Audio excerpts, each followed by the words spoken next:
నా పేరు సుభాషిణి. నేను స్టేట్ జాతీయ బీసీ మహిళా ఉపాధ్యక్షురాలుగా పనిచేస్తున్నాను. అలాగే ఈరోజు మేము అతిథులుగా రాజమండ్రి నుంచి రావడం జరిగింది. ఎందుకంటే ఇక్కడ బీసీ అనేది బ్యాక్వర్డ్ క్లాస్ కాదు, బ్యాక్ బోన్ అని గూడూరు నాని గారు చాలా బాగా చెప్పారు. అదే నినాదం ప్రజల్లోకి వెళ్ళి నాయకులే కాదు ప్రజల్లో మంచి అవగాహన రావాలి. మంచి అవగాహన వచ్చినప్పుడు మనం ఎంతమంది నాయకులు ఎంత పోరాడినా అవగాహన వచ్చినప్పుడే మనం సాధించగలం. ఏదైనా ఏ హక్కులు అవని బీసీ రాజ్యాధికారం అవనండి, పార్లమెంటరీ కానివ్వండి, అసెంబ్లీలో కానివ్వండి, ఒక కార్పొరేటివ్ కానివ్వండి, సాధించాలంటే మెయిన్ మన ప్రజల్లో ముందు అవగాహన రావాలి. మనం చేద్దామని ముందుకు వస్తాము, కానీ వాళ్ళ ప్రోత్సాహం కూడా కావాలి కదా.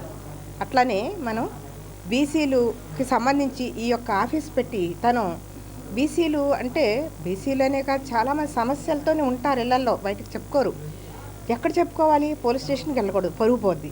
ఎక్కడికి వెళ్ళాలనే ఆలోచనలో పడిన మీమాంసలోని ఒక మన గూడూరు నాని గారు ఒక ఆఫీస్ పెట్టి మీ సమస్యలు ఎవరైనా సరే, నేను బీసీ అనే ఒక నినాదం ఇచ్చినప్పటికీ కూడా ఏ ఒక్కరి సమస్య అయినా సరే మేము ముందుకొచ్చి తీరుస్తాం అని ఒక ఓసీని, ఒక బీసీని, ఒక ఎస్సీని, ఒక మైనార్టీని అందరినీ కూడా ఆయన వెన్నుదన్నుగా పెట్టుకొని వాళ్ళ యొక్క సమస్యలు ఆయన ద్వారా తీర్చడానికి ఈ యొక్క ఆఫీస్ పెట్టుకున్నారు.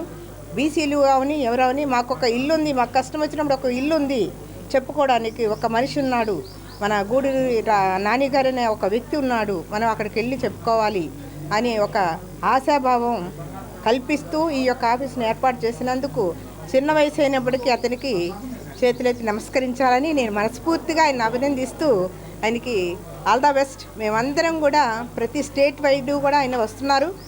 అయితే ఆయనకి మేమందరం కూడా సహాయ సహకారాలు అందిస్తామని మా మహిళలకు మంచి ప్రోత్సాహం ఇస్తున్నారు. ఎందుకంటే మా విడుదల రజనీ గారు ఒక లేడీ టైగర్, ఆవిడికి ముందు ఉండి నేను నడిపిస్తాను అని అన్నారంటే మా మహిళలకు మంచి సపోర్టర్గా నిలబడి ఆయన చేసినందుకు నాని గారిని మరొక్కసారి హృదయపూర్వకంగా అభినందనలు తెలియజేస్తూ ఈ అవకాశం ఇచ్చిన మీకు థ్యాంక్ యూ.